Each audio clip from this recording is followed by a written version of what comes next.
നമ്മോട് സംസാരിച്ചപ്പോൾ നമ്മുടെ ഹൃദയം ജ്വലിച്ചിരുന്നില്ലേ? അവർ അപ്പോൾ തന്നെ എഴുന്നേറ്റ് ജെറുസലേമിലേക്ക് പോയി. അവിടെ കൂടിയിരുന്ന 11 പേരെയും അവരോടൊപ്പം ഉണ്ടായിരുന്നവരെയും കണ്ടു. കർത്താവ് സത്യമായും ഉയർത്തെഴുന്നേറ്റു, ശിമിയോന് പ്രത്യക്ഷപ്പെട്ടു എന്നവർ പറഞ്ഞുകൊണ്ടിരിക്കുകയായിരുന്നു. വഴിയിൽ വെച്ച് സംഭവിച്ചതും അപ്പം മുറിക്കുമ്പോൾ തങ്ങൾ അവരെ തിരിച്ചറിഞ്ഞതും അവരും വിവരിച്ചു. ഇപ്രകാരം ദൈവത്തിൻ്റെ സ്നേഹത്തെ വിവരിച്ച കർത്താവ് ഇതാ നമുക്ക് സന്നിഹിതനായിരിക്കുന്നു ഈ വിശുദ്ധ കുർബാനയിൽ. തൻ്റെ നിറഞ്ഞ സാന്നിധ്യം വിശുദ്ധ കുർബാനയിൽ നൽകിക്കൊണ്ട് സാധാരണ കണ്ണുകൾക്ക് അതീതമായി വിശ്വാസ കണ്ണുകൾ കൊണ്ട് ദർശിക്കുവാൻ തക്ക വിധം ഇത് വിശുദ്ധ കുർബാനയിൽ അവിടുന്ന് എഴുന്നള്ളിയിരുന്നു കൊണ്ട് നമ്മോട് സംസാരിക്കുകയാണ്.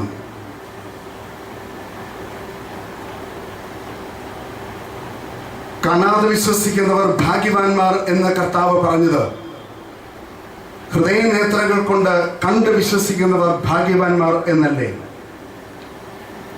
കാണാതെ വിശ്വസിക്കുന്നവർ ഭാഗ്യവാന്മാർ, വിശ്വാസ നേത്രങ്ങൾ കൊണ്ട് കണ്ട് വിശ്വസിക്കുന്നവർ ഭാഗ്യവാന്മാർ എന്ന് കർത്താവ് പറയുകയാണ്. നമ്മുടെ നഗ്ന നേത്രങ്ങൾ അടയ്ക്കാം. ഈ ദിവ്യകാരുണ്യത്തിൽ എഴുന്നള്ളിയിരിക്കുന്ന ഈശോയെ ഹൃദയം കൊണ്ട് നമുക്ക് കാണാം. നമ്മെ സ്നേഹിക്കുന്ന മാതാപിതാക്കളുടെ മുഖത്തേക്ക് കണ്ണുകൾ കൊണ്ട് നോക്കിയാൽ സ്നേഹം നമുക്ക് തിരിച്ചറിയാൻ സാധിക്കുമോ? നമ്മുടെ ജീവിത പങ്കാളിയുടെ മുഖത്തേക്ക് കണ്ണുകൾ കൊണ്ട് നോക്കിയാൽ അവരുടെ സ്നേഹം നമുക്ക് തിരിച്ചറിയുവാൻ സാധിക്കുമോ? അവരുടെ വാക്കുകളൊക്കെ ചെവി കൊണ്ട് കേട്ടാൽ അതിലെ സ്നേഹം നമുക്ക് അനുഭവിക്കുവാൻ സാധിക്കുമോ? അവരെ ഒന്ന് കയ്യിലെടുത്താൽ, കരങ്ങൾ കൊണ്ട് ആശ്ലേഷിച്ചാൽ ഒക്കെ അവരുടെ സ്നേഹം നമുക്ക് അനുഭവവേദ്യമാകുമോ? ഹൃദയം കൊണ്ട് അവരെ തിരിച്ചറിയുന്നില്ല എങ്കിൽ, മനസ്സുകൊണ്ട് അവരെ വീക്ഷിക്കുന്നില്ല എങ്കിൽ, വിശ്വാസം കൊണ്ട് അവരെ തിരിച്ചറിയുന്നില്ലെങ്കിൽ, നമ്മുടെ മാതാപിതാക്കളുടെയോ ജീവിത പങ്കാളികളുടെയോ നമ്മുടെ സഹോദരങ്ങളുടെയോ മക്കളുടെയോ സുഹൃത്തുക്കളുടെയോ പോലും സ്നേഹം നമുക്ക് അനുഭവവേദ്യമാവില്ല എന്നതുപോലെ തന്നെ ഇന്ദ്രിയങ്ങൾക്കപ്പുറമായി ഹൃദയവികാരങ്ങളും വിചാരങ്ങളും നിലനിർത്തി വിശ്വാസത്തിന്റെ ആഴത്തിൽ ദൈവത്തെ ഓർക്കുന്നവർക്ക് മാത്രമേ, ദൈവവചനം ശ്രവിക്കുന്നവർക്ക് മാത്രമേ, ദൈവിക കണ്ണോടെ ഈ പ്രപഞ്ചത്തെ ചുറ്റിക്കാണുന്നവർക്ക് മാത്രമേ ദൈവ സ്നേഹം ആസ്വദിക്കാനാവൂ എന്ന് കർത്താവ് നമ്മെ ഓർമ്മിപ്പിക്കുന്നു. അവൻ നമ്മോട് സംസാരിച്ചു കൊണ്ടിരുന്നപ്പോൾ നമ്മുടെ ഹൃദയം ജ്വലിക്കുകയായിരുന്നുവെന്ന് തിരിച്ചറിഞ്ഞത് കർത്താവ് അപ്രത്യക്ഷനായപ്പോൾ എന്ന് തിരുവചനം നമ്മെ അനുസ്മരിപ്പിക്കുന്നത്. കർത്താവ് പറയുന്നതിൻ്റെ ആഴവും അർത്ഥവും ഗ്രഹിച്ചാൽ മാത്രമേ അവിടുന്ന് പറഞ്ഞതിൻ്റെ പൊരുൾ നമുക്ക് ഉൾക്കൊള്ളുവാൻ സാധിക്കൂ. ആ പൊരുൾ മാത്രമാണ് നമ്മുടെ ഹൃദയം ജ്വലിക്കുവാൻ ഇടയാക്കുക. വാക്കുകളിലെ അഥവാ കഥയിലെ അതുമല്ലെങ്കിൽ സംഭവങ്ങളുടെ ആ താളവും മേളവും ഈണവും ഒന്നുമല്ല, പിന്നെ അതിലൂടെ കടന്നു വരുന്ന അതിലുപരിയായ ദൈവത്തിൻ്റെ നിറവാണ്, ദൈവസ്നേഹത്തിൻ്റെ നിറവാണ് നമ്മുടെ ജീവിതത്തെ ജ്വലിപ്പിക്കേണ്ടത് എന്ന് വചനം നമ്മെ അനുസ്മരിപ്പിക്കുകയാണ്. കർത്താവേ, വിശ്വാസ കണ്ണുകൊണ്ട് കാണാൻ ഞങ്ങൾ ഭാഗ്യപ്പെട്ടവരാകട്ടെ. കർത്താവേ, ഈ ഹൃദയ നേത്രങ്ങൾ കൊണ്ട് കാണാൻ തക്ക വിധം ഞങ്ങളിലെ വിശ്വാസത്തെ അങ്ങ് ആഴപ്പെടുത്തണമേ. കർത്താവേ, അങ്ങേ പരിശുദ്ധാത്മാവിനാൽ പൂരിതരാക്കി വചനത്തിൻ്റെ മാധുര്യം തിരിച്ചറിയുവാൻ പരിശുദ്ധ അമ്മയെപ്പോലെ ഞങ്ങളെ സഹായിക്കണമേ. കാതുകൾ കൊണ്ട് കേട്ട വചനം മറിയത്തിൽ അസ്വസ്ഥത ഉളവാക്കിയെങ്കിൽ അവൾ ഹൃദയം കൊണ്ട് തിരിച്ചറിഞ്ഞ ദൈവവചനത്തിൻ്റെ ആഴം അവളുടെ ഹൃദയത്തെ ആഴമേറിയ വിനയം കൊണ്ടും അഗാധമായ സ്നേഹം കൊണ്ടും അങ്ങേയറ്റമുള്ള ആത്മാർപ്പണം കൊണ്ട് നിറച്ചുവെങ്കിൽ കർത്താവെ, പരിശുദ്ധ അമ്മയെ പോലെ പരിശുദ്ധാത്മാവിനാൽ പൂരിതരായി വചനത്തിൽ അടങ്ങിയിരിക്കുന്ന അങ്ങയുടെ സ്നേഹം അങ്ങ് ഞങ്ങളോട് ഓരോരുത്തരോടും ആഗ്രഹിക്കുന്ന അങ്ങയുടെ മനസ്സ് തുറന്ന് സംസാരിക്കുന്നവ തിരിച്ചറിയുവാൻ വേണ്ടുന്നതായ കൃപയെ ഞങ്ങൾക്ക് നൽകണമേ. ഈ വിശുദ്ധ കുർബാനയിൽ സന്നിഹിതനായിക്കൊണ്ട് നിശബ്ദമായി ശബ്ദമില്ലാതെ ഞങ്ങളോട് സംസാരിക്കുന്ന നാഥ, അങ്ങയെ ശ്രവിക്കുവാൻ ഞങ്ങളുടെ ഹൃദയ കാതുകളെ അങ്ങ് തുറക്കണമേ. ഞങ്ങളുടെ ചെവികളെ അങ്ങ് തുറക്കണമേ. അങ്ങയെ മാത്രം ശ്രദ്ധിച്ചിരുന്നു കൊണ്ട് അങ്ങയുടെ ചുണ്ടോട് ചേർത്ത് ഞങ്ങളുടെ ചെവികളെ വെച്ചുകൊണ്ട് അങ്ങയുടെ നിമന്ത്രണങ്ങളെ സ്വീകരിപ്പാൻ വേണ്ടുന്നതായ മനസ്സാന്നിധ്യം ഞങ്ങൾക്ക് നൽകണമേ. ദൈവമേ, അങ്ങയോട് സംസാരിക്കാൻ ഒട്ടനവധി ആകുലങ്ങളും അസ്വസ്ഥതകളും ആശയക്കുഴപ്പങ്ങളും വേദനകളും നമ്പരങ്ങളുമായി അങ്ങയുടെ സന്നിധിയിലേക്ക് വരുമ്പോൾ അങ്ങയെ ഒന്ന് കേൾക്കുവാൻ ഞങ്ങൾക്കാവാതെ നിരാശരായി മടങ്ങുവാൻ ഞങ്ങളെ അനുവദിക്കരുത്. കർത്താവേ, ഇതാ ഞങ്ങൾ അങ്ങയെ കാണട്ടെ, അങ്ങയെ തിരിച്ചറിയട്ടെ, അങ്ങയെ അനുഭവിക്കട്ടെ, അങ്ങയെ കൊണ്ട് നിറയട്ടെ. അങ്ങയെ കൊണ്ട് നിറഞ്ഞാൽ ഞങ്ങളുടെ ജീവിതം ഉയർത്തെഴുന്നേറ്റ് അങ്ങേക്ക് സമാനമായി സമാധാനം കൊണ്ടും യഥാർത്ഥ ജീവൻ കൊണ്ടും നിറയുമല്ലോ. നാഥ, പാപികളും ബലഹീനരും അയോഗ്യരുമായ ഞങ്ങളെ സഹായിക്കണമേ. അങ്ങയുടെ തിരുമുമ്പിൽ ഇരിപ്പാൻ ഞങ്ങളെ യോഗ്യരാക്കണമേ.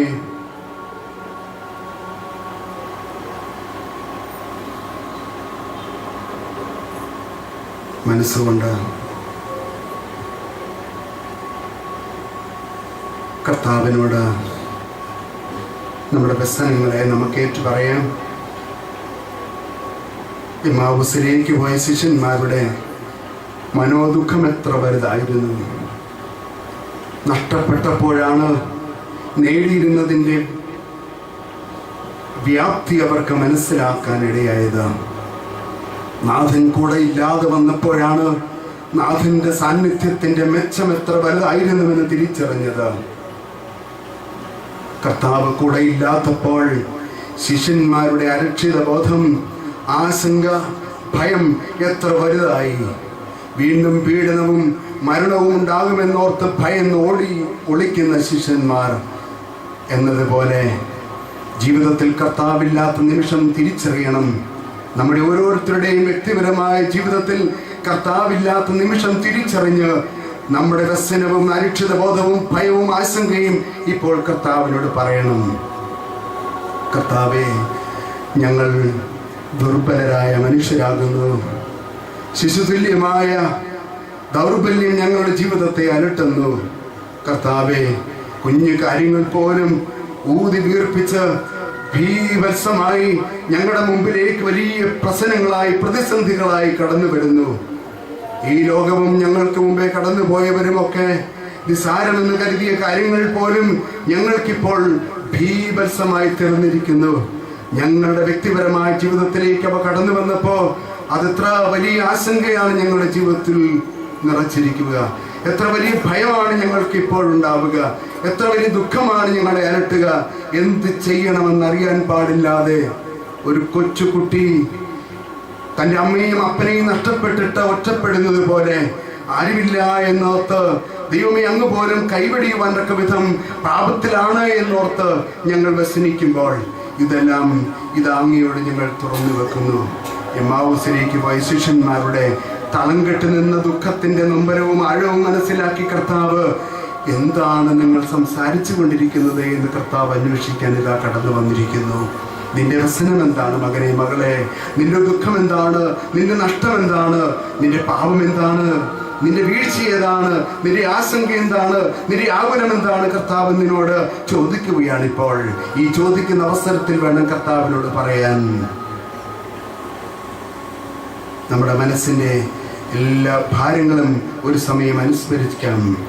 നമ്മുടെ മനസ്സിലൂടെ കടന്നു പോകുന്ന എല്ലാ വേദനകളെയും കർത്താവിന് മുമ്പിൽ ഒന്ന് തുറന്നു വെക്കാം.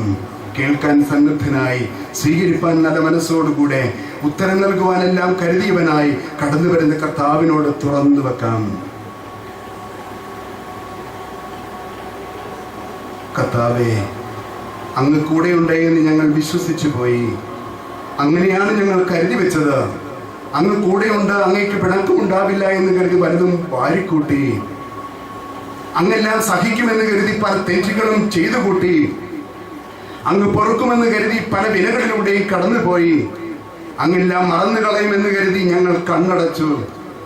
കർത്താവേ, പകരമോ നിസാര രോഗം വന്നപ്പോ, നിസാര ദാരിദ്ര്യം വന്നപ്പോ, നിസാരമായ പ്രശ്നം വന്നപ്പോൾ ഊതി വീർപ്പിച്ച് വലിയ പരാതിയായി അങ്ങയുടെ മുമ്പിൽ നിർത്തി. ഞങ്ങളുടെ പ്രാർത്ഥനകളൊക്കെയും പരാതികൾ മാത്രമായിരുന്നു. ഞങ്ങളുടെ അമർഷ പ്രകടനവും മാത്രമായിരുന്നു. കേൾക്കാത്ത അങ്ങയോടുള്ള രോഷപ്രകടനമായിരുന്നു ഞങ്ങളുടെ പ്രാർത്ഥനകളൊക്കെയും. ഞങ്ങൾ എത്രയോ പേരോട് ഞങ്ങളുടെ മനസ്സിന്റെ നൊമ്പരം കോപമായി, അമർഷമായി, ദേഷ്യമായി, വൈരാഗ്യമായിട്ടൊക്കെ മാറ്റി തീർത്ത് പ്രകടിപ്പിച്ചു. ഞങ്ങളുടെ കൊതിക്കറിവൊക്കെ എത്രയോ വലിയ അസൂയയായി മാറിയിട്ടുണ്ട്.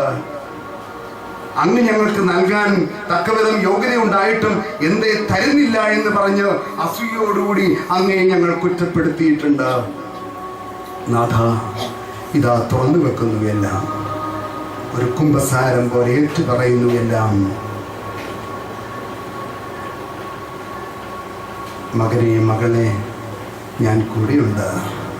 നിന്റെ ജീവിതത്തിലെ മുറിവുകൾക്ക് ഞാൻ അർത്ഥം പറഞ്ഞു തരാം. നിന്റെ നഷ്ടങ്ങളുടെ നേട്ടം എന്താണെന്ന് നിരത്തി വെക്കാം. നിന്റെ മനസ്സ് കലുഷിതമായിരിക്കുന്നല്ലേ?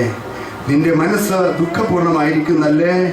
നിന്റെ ജീവിതത്തിലെ രോഗം നിന്നെ ഭീഷണിപ്പെടുത്തുന്നുവല്ലേ? ഇതാ ഞാൻ കൂടെയുണ്ട്, നിനക്കായി ഞാനിതാ എഴുന്നള്ളി വന്നിരിക്കുന്നു. മകനെ, മകളെ, കർത്താവേ, അങ്ങ് പോകരുതേ, കൂടെ താമസിക്കാൻ വരണമേ എന്ന് നമ്മുടെ മനസ്സുകൊണ്ട് പ്രാർത്ഥിക്കാം. നമുക്കത് മാത്രം മതി, നമ്മുടെ പ്രാർത്ഥന അത് മാത്രം മതി. താമസിക്കാൻ കൂടെ വരണമേ, ഞങ്ങളോട് കൂടെ വസിക്കണമേ, ഞങ്ങൾക്കത് മാത്രം മതി. ഞങ്ങളുടെ നഷ്ടത്തിന്റെ നടുവിൽ, ഞങ്ങളുടെ വേദനയുടെ ഇടയിൽ, ഞങ്ങളുടെ എല്ലാ ദുഃഖങ്ങളുടെയും നടുവിൽ, ഞങ്ങളെ മുറിപ്പെടുത്തുന്ന പ്രശ്നങ്ങളുടെ നടുവിൽ, ഞങ്ങളുടെ പാപത്തിന്റെ ഇടയിൽ അങ്ങ് കൂടെ വസിച്ചാൽ മാത്രം മതി എന്ന് കർത്താവിനോട് എമ്മാവുസിലേക്ക് പോയ ശിഷ്യന്മാരെ പോലെ പ്രാർത്ഥിക്കാം. കർത്താവേ, കൂടെ വസിക്കണമേ, വന്ന് വസിക്കണമേ, അങ്ങ് വന്ന് വസിച്ചാൽ മാത്രം മതി. കൂടെ വസിക്കണേ, പോകരുതേ, കൂട്ടുവേണം നിന്റെ സ്നേഹബലം. കൂടെ വസിക്കണേ, പോകരുതേ, കൂട്ടുവേണം നിന്റെ സ്നേഹബലം.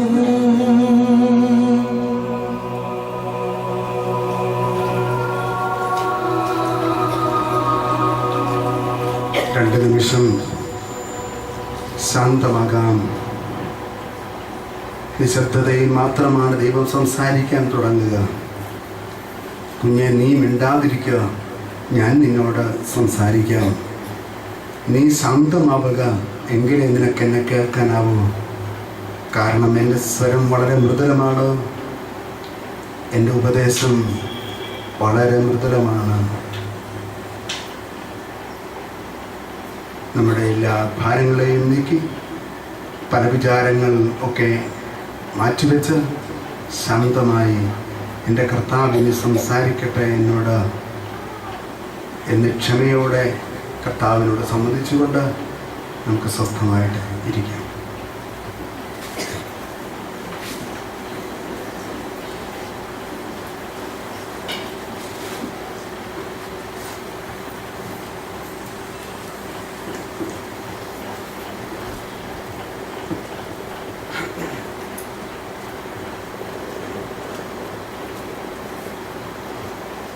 ഈശോയുടെ പ്രിയപ്പെട്ട സഹോദരി സഹോദരന്മാരെ, കുഞ്ഞുമക്കളെ,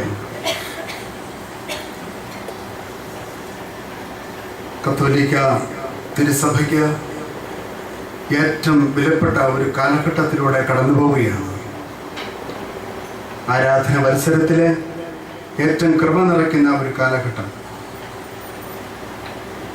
മനുഷ്യൻ താൻ ആരാണ് എന്നും ദൈവസന്നിധിയിൽ ആര് അല്ല എന്നും തിരിച്ചറിഞ്ഞുകൊണ്ട്, ദൈവമേ, നിന്നെ കൂടാതെ എനിക്കൊന്നും സാധ്യമാവില്ല എന്ന് വിനയപൂർവ്വം അംഗീകരിച്ച് ഏറ്റുപറയുന്ന ഒരു കാലഘട്ടം.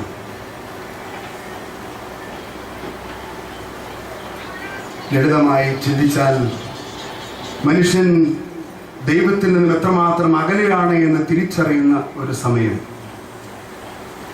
ഇതുവരെ എൻ്റെ കൂടെ ഉണ്ടായിരുന്ന എന്ന് ഞാൻ കരുതി എൻ്റെ കർത്താവ് എത്രമാത്രം കൂടെ ഇല്ല എന്ന് ദുഃഖത്തോടുകൂടി തിരിച്ചറിയുന്ന ഒരു കാലം. അതുകൊണ്ട് മഹത്തുക്കളായ ആത്മീയ ഗുരുക്കൾ നമ്മോട് പറഞ്ഞു തരും, കുഞ്ഞെ, നിന്റെ അയോഗ്യത, നിന്റെ പാപം, നീയും നിന്റെ നാഥനായ ഈശോയും തമ്മിലുള്ള അകലമാണ്. നീയും നിന്റെ ഈശോയും തമ്മിലുള്ള അകലമാണ് നിന്റെ പാപത്തിന്റെ അളവുകോൽ.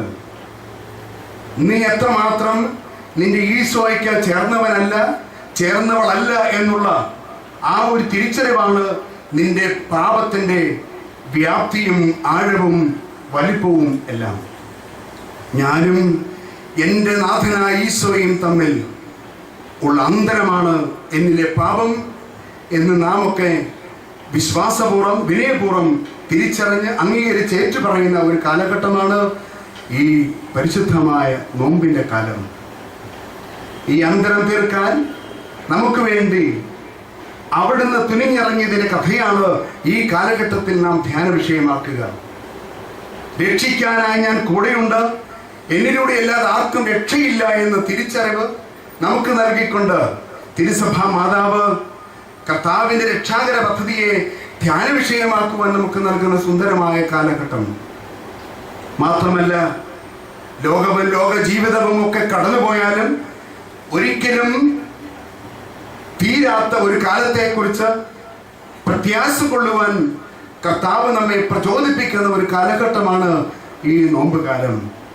അങ്ങനെ വിവിധ കാരണങ്ങളാൽ ഈ കാലഘട്ടം നമുക്ക് ഏറ്റവും കൃപാസമൃദ്ധമായിരിക്കെ, അനുഗ്രഹദായകമായിരിക്കെ ആ കാലഘട്ടത്തിൽ നമുക്ക് വീണ്ടും കിട്ടിയ ഒരു അവസരമാണ് ദിവ്യകാരുണ്യ സന്നിധിയിലേക്ക് പ്രത്യേകമായ വിധത്തിൽ ഇപ്പോൾ കടന്നു വരാൻ ഇടയാക്കിയിരിക്കുന്നത്. അങ്ങനെ നമ്മെ ഒരുമിച്ച് കൂട്ടിയ കർത്താവിന് നന്ദി പറയണം. അവിടുത്തെ നമുക്ക് മഹത്വപ്പെടുത്താനാവണം.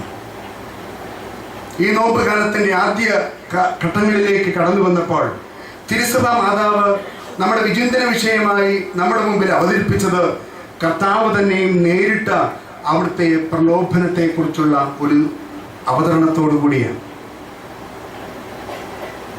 മനുഷ്യ, നീ മണ്ണാകുന്നു, മണ്ണിലേക്ക് തന്നെ മടങ്ങുമെന്ന് അനുസ്മരിപ്പിച്ചുകൊണ്ട് ക്ഷാരംഭൂശി നാം ആരംഭിച്ച ഈ നോമ്പ് കാലം നമുക്ക് നൽകുന്ന, ഇടതടവില്ലാതെ നൽകേണ്ട വിചിന്തനമാണ് കർത്താവ് തൻ്റെ ജീവിതത്തിൽ നേരിട്ട ആ പ്രലോഭനത്തെക്കുറിച്ച് നമ്മുടെ മുമ്പിൽ അവതരിപ്പിക്കുന്നത്.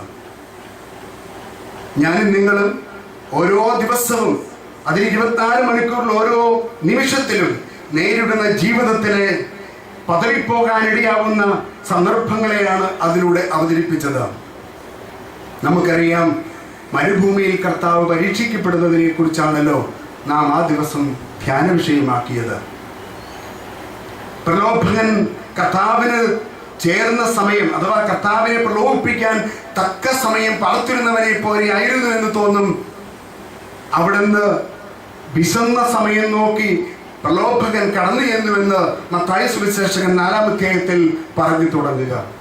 കർത്താവ് ഏറ്റവും ക്ഷീണിതനായി, ഏറ്റവും വിവശനായി, വിശന്നവനായി, ഏത് തരത്തിലുള്ള ഒരു പ്രലോഭനത്തിനും വീഴുവാൻ തക്ക വിധം മനസ്സൽപ്പം പതറി നിൽക്കാൻ ഇടയുണ്ട് എന്ന് മനസ്സിലാക്കിയ ഒരു സമയം നോക്കി പ്രലോഭകൻ കടന്നു ചെന്നിട്ട് ഏറ്റവും സ്വീകാര്യമായ ഒരു മനുഷ്യന്റെ അടിസ്ഥാന ആവശ്യമായ, അവന്റെ ശാരീരികമായ ആവശ്യമായ വിശപ്പിനെ മുൻനിർത്തിക്കൊണ്ട് പറഞ്ഞു, അപ്പം കഴിച്ചുകൂടെ, അപ്പം കഴിച്ചുകൂടെ. കർത്താവ് പറഞ്ഞു, അപ്പം കൊണ്ട് എൻ്റെ വിശപ്പ് തീരില്ല. കുഞ്ഞെ, നിന്നോടും കർത്താവ് ചോദിക്കുന്നു, നിന്റെ വിശപ്പടക്കാൻ അപ്പം മതിയോ? പിശാചിനോട് അഥവാ പ്രലോഭകനോട് കർത്താവ് പറഞ്ഞതുപോലെ തന്നെ തിരിഞ്ഞ് നമ്മോടും കർത്താവ് ചോദിക്കും, നിന്റെ വിശപ്പടങ്ങിയാൽ നിനക്ക് സംതൃപ്തിയാകുമോ? നീ പിന്നെ എന്തിനു വേണ്ടി എന്തിന്റെ പുറകെയാണ് പോവുക? ഞാനോ നിങ്ങളോ ഒക്കെ ദൈവസന്നിധിയിലേക്ക് കടന്നു വരാൻ പല കാരണങ്ങളിൽ ഒന്ന് എന്റെയും നിങ്ങളുടെയും ഒക്കെ വിശപ്പ് തന്നെയാണ്. ഇന്നലെ എൻ്റെ അന്തേവാസികളോട് ചേർന്ന് ഞാൻ ആരാധന നടത്തിയപ്പോൾ ആദ്യത്തെ അരമണിക്കൂർ ഒരു പ്രത്യേക തരത്തിലുള്ള ആരാധനയായിരുന്നു. ഞാൻ അവരോട് ചോദിച്ചു, ഏതെല്ലാം സന്ദർഭങ്ങളിലാണ് നാം ദൈവത്തെ ഓർക്കുക? അവർ വളരെ അറിവുള്ളവരാണ്. നമ്മളെക്കാളൊക്കെ ചില സന്ദർഭങ്ങളിൽ വളരെ മനസാന്നിധ്യവും പക്വതയുമുള്ളവരായി തന്നെ പറയും. ഒരാൾ പറഞ്ഞു, അച്ഛ, വിശക്കുമ്പോൾ ദൈവത്തെ വിളിക്കും. എത്ര ശരിയായ ഉത്തരമാണ് അവർ പറയുക. വിശക്കുമ്പോൾ ദൈവത്തെ വിളിക്കും. അത് ശരീരത്തിന്റെ ആവട്ടെ മനസ്സിന്റെ ആവട്ടെ. ആത്മാവിന്റെ വിശപ്പിനെ കുറിച്ച് നമുക്ക് വലിയ ഉത്കണ്ഠ കാണില്ല സാധാരണഗതിയിൽ. വിശപ്പ് പലതരത്തിലുണ്ട്. ഏതായാലും ശാരീരിക വിശപ്പ് വരുമ്പോ, അപ്പമില്ലാതെ വരുമ്പോ ഞാനും നിങ്ങളുമൊക്കെ ദൈവത്തെ വിളിക്കുക സ്വാഭാവികമാണ്.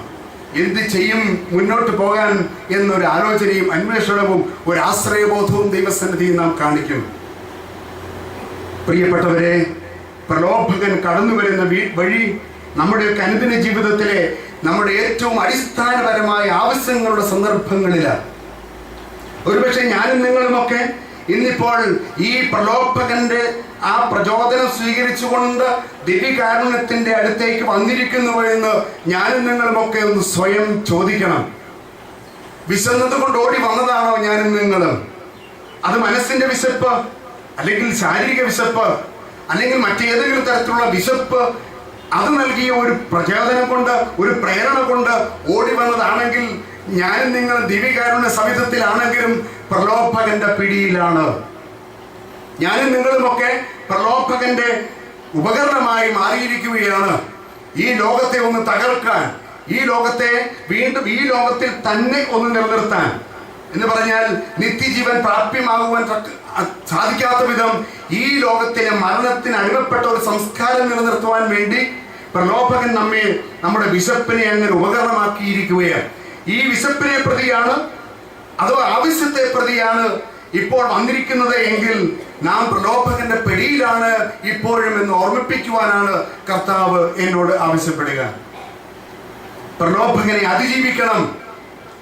പ്രലോഭകനെ അതിജീവിച്ചുകൊണ്ട് കർത്താവ് പറഞ്ഞു, നിന്റെ പ്രചോദനം കൊണ്ട് എന്റെ വിശപ്പടക്കാനുള്ള ഒരു മാർഗത്തിന്റെയും പുറകെ ഞാൻ പോവില്ല. നീ പറയുന്നത് കേട്ടൊരു വിശപ്പടക്കാൻ അത്ര ക്ഷണികമായ ഒരു വിശപ്പല്ല എനിക്ക്. പിന്നെയോ വചനത്താൽ പൂർത്തീകരിക്കപ്പെടേണ്ട ഒരു വിശപ്പിനാൽ ഞാൻ വിഷമിക്കുകയാണ് എന്ന് കർത്താവ് മറുപടി. ദൈവം ആഗ്രഹിക്കുന്ന ദൈവത്തിന്റെ തിരുമനസ്സറിഞ്ഞുകൊണ്ടുള്ള ഒരു ജീവിതത്തിന് നടുവിലുള്ള എന്റെ വിശപ്പടക്കൻ മാത്രമേ എന്നെ സമ്പൂർണമായ സംതൃപ്തിയിലേക്ക് അനയിക്കൂ എന്ന് കർത്താവ് പ്രലോഭകന് മറുപടി കൊടുത്തത് നമ്മുടെ ചിന്താവിഷയമാവട്ടെ.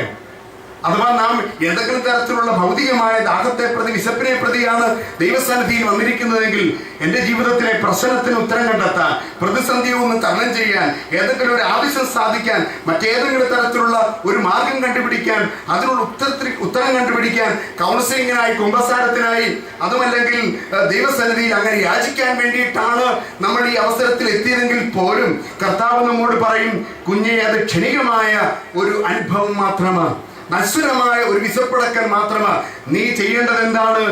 ദൈവത്തിന്റെ തിരുമനസ്സറിയാൻ ഈ വിശപ്പ് നിനക്ക് അവസരമൊരുക്കിയെങ്കിൽ നീ രക്ഷയുടെ വഴിയിലാണ്. നിനക്കുള്ള സ്വാഭാവികമായ വിശപ്പ് ദൈവത്തെ കൊണ്ട് മാത്രമേ എനിക്ക് പൂർത്തീകരിക്കാനാവൂ, അല്ലെങ്കിൽ ആ വിശപ്പടക്കാനാവൂ എന്നുള്ള തിരിച്ചറിവിലേക്ക് നീ വരുന്നെങ്കിൽ നീ പരിശുദ്ധാത്മാവാൽ പ്രചോദിതയായി നീങ്ങുന്നുവെന്ന് ഓർക്കണമെന്ന് കർത്താവ് അനുസ്മരിപ്പിക്കുകയാണ്. കർത്താവ് പറഞ്ഞു, ദൈവത്തിന്റെ അരുളപ്പാട് കൊണ്ടുകൂടിയാണ് എൻ്റെ ജീവിതത്തിലെ വിശപ്പടങ്ങുക. അതുകൊണ്ട് നമ്മൾ പറയും, കുഞ്ഞെ, നിനക്ക് ഭക്ഷണം കഴിക്കാൻ ഇടയാകുമ്പോൾ ദൈവത്തെ ഓർക്കണം. ദൈവത്തെ ഓർത്തുകൊണ്ട് ഭക്ഷണം കഴിക്കാൻ തുടങ്ങിക്ക്, കറിയില് രുചിക്ക് വലിയ പ്രസക്തി ഉണ്ടാവില്ല, ഭക്ഷണം ഇച്ചിരി കുറഞ്ഞു പോയി എന്നൊരു പരാതി വരില്ല. എൻ്റെ ദൈവം തന്നതാണ് എന്നുള്ള തിരിച്ചറിവ്, ദൈവം ദാനമായി നൽകിയതാണ് എന്ന് പറയുമ്പോൾ ദൈവം എന്നെ സ്നേഹിക്കുന്നത് കൊണ്ട് എനിക്ക് തന്നതാണ്. ഭക്ഷണമുണ്ടെങ്കിൽ വിശപ്പില്ലെങ്കിൽ എന്ത് ചെയ്യാൻ? അപ്പൊ വിശപ്പ് പോലും ദൈവത്തിന് ദാനമായി എനിക്ക് ലഭിച്ചതാണല്ലോ എന്നോർത്തുകൊണ്ട് ഭക്ഷണം കഴിച്ചാലുണ്ടല്ലോ, മനസ്സെപ്പം നിറയും എന്ന് ചോദിച്ചാൽ മതി. മനസ്സപ്പയെ നിറയും. കാരണം ദൈവം തമ്പുരാനെ ഓർത്തുകൊണ്ട്, ദൈവം എന്നെ സ്നേഹിക്കുന്നതിനാൽ ആ ദൈവസ്നേഹത്തിന്റെ പ്രകടനമായി എനിക്ക് കിട്ടിയ അനുഗ്രഹമാണ് ഈ ഭക്ഷണം എന്നുള്ള തിരിച്ചറിവോടുകൂടി കഴിക്കണം എന്ന്.